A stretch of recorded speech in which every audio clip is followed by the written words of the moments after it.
As more and more people are trying to help their local businesses, they're actually turning away from delivery apps like Uber Eats, Grubhub, Postmates, and DoorDash. And that's what we're going to be talking about right now.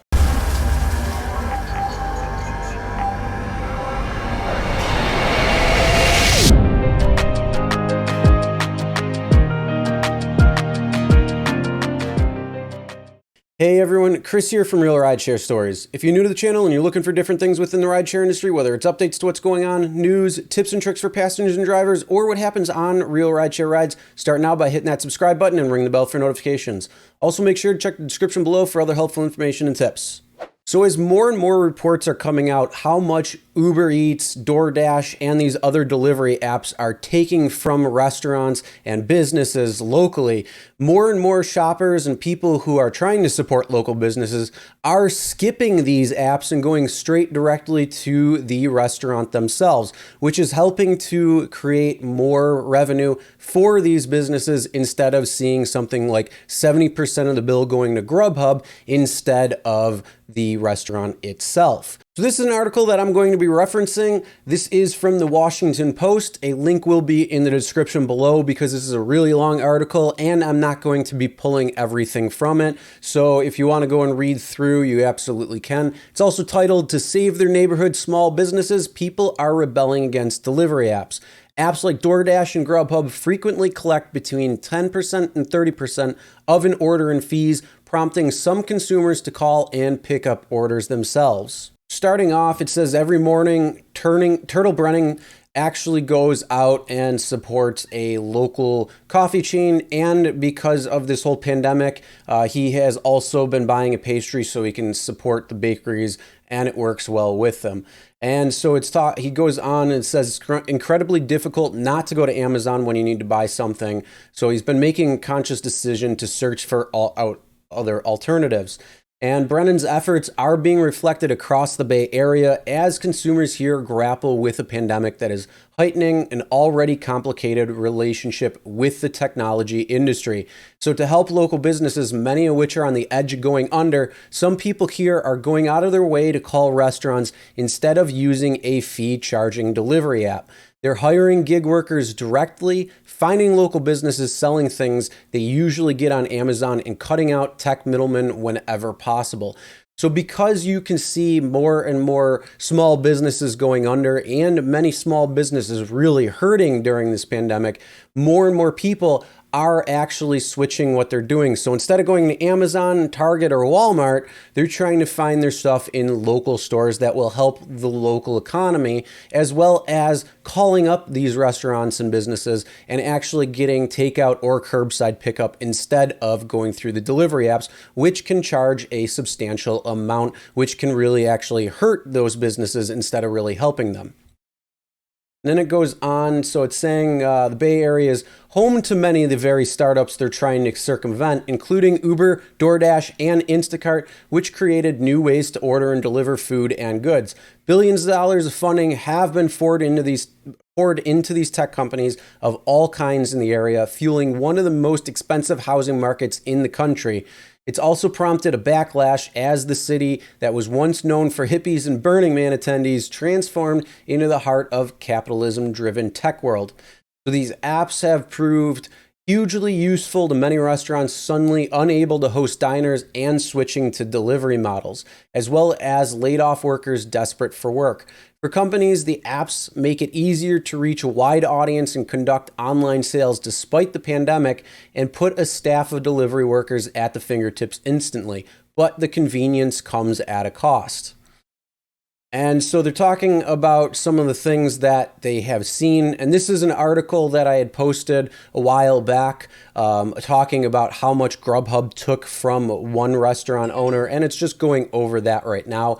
So it did say, just to go over that, it says what started as $1,042.63 in food sales was reduced to $376.54 after Grubhub fees for delivery, commission, processing, and promotions. Yet Grubhub said the restaurants choose what services they add on and that the invoice was an extreme outlier. Now, like I said, I did do a video on that. If you want to check it out, I'll leave a link up there and you can go check it out to see exactly what the breakdowns looked like and to go over that a little bit more in detail. But that's what some restaurants are actually seeing. Now, yes, it probably is an outlier, but again, that's what some places are actually going to be seeing. So it says when you take away all the diners and all you're left with is this predatory venture capital third-party app as all of your business, 30% on the very extreme end barely pays for your food. You still have to keep the lights on, still have to pay for the labor, and you don't have the money coming from that when it comes to Grubhub taking about 70%, which was about 66% of that one bill. So controversy over the gig economy's business models, which provide workers few protections and typically collect between 15 and 30% in fees as the middleman, have prompted soul searching by consumers and actions by local governments around the country. So San Francisco, Seattle, and the district have all passed a 15% cap on app delivery fees to help struggling restaurants, and other cities such as Boston are weighing similar measures. Chicago also passed new rules requiring delivery apps to show customers an itemized breakdown of fees so they could see how much restaurants were getting, and customers increasingly circumventing apps when possible. Now, I like what Chicago is doing. That's actually a really good way to see it because it shows the customer exactly where and how much their money is going towards, whether it's going towards one of these third-party apps like Grubhub, DoorDash, Uber Eats, or Postmates, or how much is going to the actual restaurant. So it's good to see that, as well as these 15% caps on some of these delivery fees. But there's other commissions and promotions and stuff that they have to pay for. So it's not necessarily going to make it as much better as they may seem. So Jeremy, who has worked making deliveries for the delivery app Postmates before the coronavirus, says he was typically receiving as little as $5 per order before tips. But as demand for deliveries boomed over the past couple of months, Jeremy, who declined to give his last name because he's still working for part-time for Postmates, compiled a roster of about 20 people who pay him anywhere from $10 to $50 per grocery delivery. 32-year-old is even advertising his services on Craigslist. So this is a person who is out in the gig economy, who works for Postmates, knows what it's like, but he's also circumventing on his side of things. So he's working with people directly to either deliver food or even to deliver groceries and putting his services on Craigslist, and he will be in more control than what the app itself may say. So there are some people who are actually taking it to doing it themselves. So because they liked his customer service, he says they asked, "Hey, is there any way I can choose you personally?" So he decided to make it into a little business. So to help address the concerns, some of these delivery companies are temporarily changing their fees or offering extra help to companies and workers. So DoorDash and its subsidiary Caviar are cutting restaurant commission fees 50% through the end of May, which is a nice thing because it's actually helping cut some of the commissions where these restaurants are able to make a little bit more. But Grubhub, gotta love this, announced it would defer up to $100 million in commissions for restaurants, but not waive or decrease them. So all we're going to do is we're going to say, oh, you owe us this amount of money. Since you can't really pay it right now, we'll defer it a couple of months, but you still got to pay 100% of it. So that makes sense that Uber and Grubhub are going to be tying the knot, so to speak. Although there could be some issues there when it comes to it, but that's a different story. So Uber Eats is also waiving commissions on pickup orders and delivery fees for consumers buying from independently owned restaurants. What that actually breaks down to, though, I'm not exactly sure. The companies which have seen an increase in the delivery business over the past 2 months have also defended their fees. They say they're necessary to run the services and pay drivers, and that they are helping restaurants while business shifts to delivery and takeout. They say they are helping small businesses stay afloat during the pandemic. Well, in their eyes, maybe, but they're also trying to turn large chunks of profit because many of these companies are publicly traded and they have to do everything that they can to appease its investors as well as the stock price. So they're going to defend their fees, even though really in actuality, you could probably work with these companies a lot more to help offer them a little bit more service, because if they have to rely almost solely on these delivery apps, that can cause a financial hardship to these restaurants, creating further economic burden than actually just shutting down. So there's a lot of different ways to look at it.